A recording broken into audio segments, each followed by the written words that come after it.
The man discovered that his daughter, who had always hated eating fish, was now eating it incessantly in the morning. This instantly unsettled him. Later, when he came home from work that evening and asked about her homework, the usually well-behaved daughter suddenly began cursing at him. He suspected that she had been cursed by someone, so Jack called Pete to help break the curse on his daughter. Seeing 3 jars placed outside in the yard, Pete hurriedly asked the man to bring over the jar covered with a red basin. When the jar was broken, a dead crow fell out. Pete immediately began performing an exorcism ritual in the yard. At this time, the little girl fell into a deep coma. Pete suggested that the girl might have recently come into contact with someone strange. Jack instantly thought of Philip, who lived up in the mountains. Ever since Philip moved to the farm, many people there had died one after another. Pete said that to stop the tragedies from continuing, Philip must be killed. But when Jack arrived at Philip's house, he found chicken blood smeared everywhere, yet Philip was nowhere to be found. Suddenly, a monster slowly approached them. As the creature was about to bite one of his companions, Jack quickly threw a stone at its head. Unable to find Philip after searching, Jack had no choice but to leave.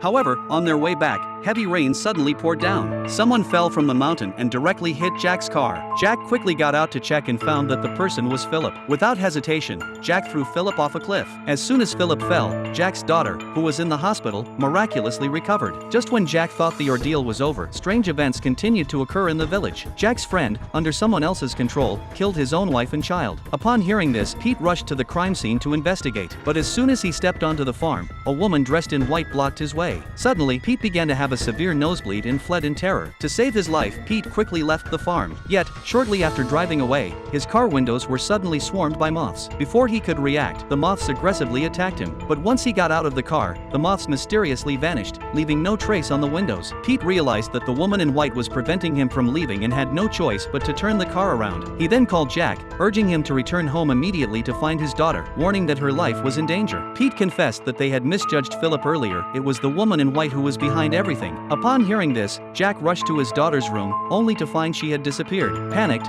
he ran out to search for her. At that moment, Amy stopped him, begging him not to go home, or his whole family would die. This left Jack confused, unsure why he couldn't return home. Unexpectedly, Amy revealed that Philip, whom Jack had pushed off the cliff, was still alive because he was a demon with the power to resurrect endlessly. She said Jack's daughter was under the demon's control and had disappeared because of it. Terrified, Jack froze in place. Then, Pete called again, urging him to get home quickly or he would never see his daughter again. But Amy warned Jack not to trust Pete, claiming Pete and Philip were accomplices. She said that only when morning came and the demon was killed could Jack return home safely. Hearing this, Jack was gripped by fear, unsure who to believe. Seeing Amy dressed in a white dress, he suddenly realized she was deceiving him. Without hesitation, he ran back home. Unknown to Jack, his daughter had already returned home earlier and started eating frantically. As the family stood there in shock, the daughter's gaze fell on a fruit knife. When Jack finally got home, he found his entire family dead, while Amy sat crying by the door. She couldn't understand why, despite her clear warnings, Jack refused to believe her. At that moment, Philip fully transformed into a demon. When Pete arrived at Jack's house, he showed no fear, he simply took a photo at the scene and left. It turned out Pete and Philip were indeed partners, and Pete had taken the photo to deliver to Philip,